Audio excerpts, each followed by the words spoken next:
নমস্কার বন্ধুরা, আমি প্রিয়াঙ্কা। আজকে নিয়ে এসেছি শুটকি মাছের রেসিপি।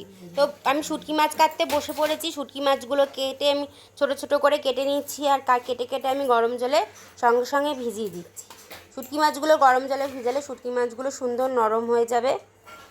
তো শুটকি মাছগুলো দেখতে পাচ্ছ আমি গরম জলের মধ্যে ভিজিয়ে দিয়েছি। এবারে আমি শুটকি মাছগুলো ভালো করে ধুয়ে নেব। দেখতেই পাচ্ছ শুটকি মাছগুলো কেমন একটা কালচে ধরনের আছে। এটাকে আমি ধুয়ে পুরো একদম পরিষ্কার করে নেবো। দেখতে হবে শুটকি মাছগুলো 10 থেকে 12 বার ধুতে হয়, নাহলে নোংরা যায় না। দেখতে পাচ্ছ শুটকি মাছগুলো কত পরিষ্কার করে আমি ধুয়ে নিয়েছি। এবারে নুন আর হলুদ মাখিয়ে রেখে দেবো আমি। তো আমার শুটকি মাছে নুন হলুদ মাখানো হয়ে গেছে। কড়াইতে আমি তেল দিয়ে দিয়েছি। এবার শুটকি মাছগুলো আমি ভালো মতন ভেজে তুলে নেবো। শুটকি মাছগুলো আমার ভালো মতন ভাজা হয়ে গেছে। শুটকি মাছগুলো আমি তুলে নিয়েছি। এবারে কড়াইতে আমি আর একটু সামান্য তেল দিলাম, জিরে ও শুকনো লঙ্কা ফোড়ন দিলাম, সাদা জিরে ফোড়ন দিয়েছি। এবারে পেঁয়াজগুলো দিয়েছি, পেঁয়াজগুলো আমি এবারে ভাজবো।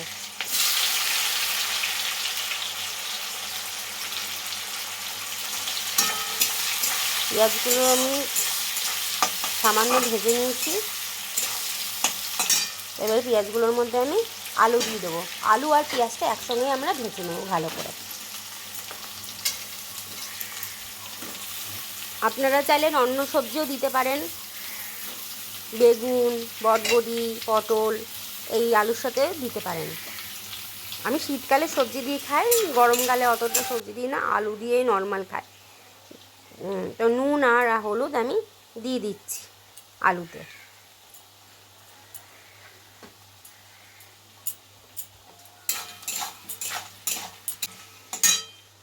আলুটা আমার ভালো মতন ভাজা হয়ে গেছে, দেখতেই পাচ্ছেন বন্ধুরা।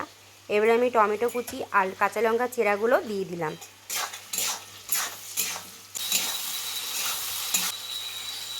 এবারে আমি আদা রসুন ও জিরে বাটা দিয়ে দিলাম, আর লঙ্কার গুঁড়ো আমি ভিজিয়ে রেখেছিলাম সেটা দিয়ে দিয়েছি।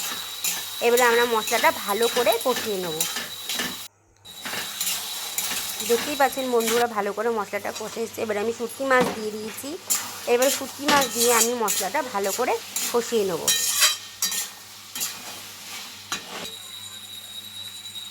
তো আমি এখানে অল্প পরিমাণে সামান্য পরিমাণে জল দিয়ে দিচ্ছি। জল দিয়ে আমি ঢেকে দেবো। তো ঢাকনা খুলে দেখতেই পাচ্ছি আমার তরকারিটা ফুটছে। এই ঝোলটা আমরা পুরোপুরি শুকিয়ে নেবো।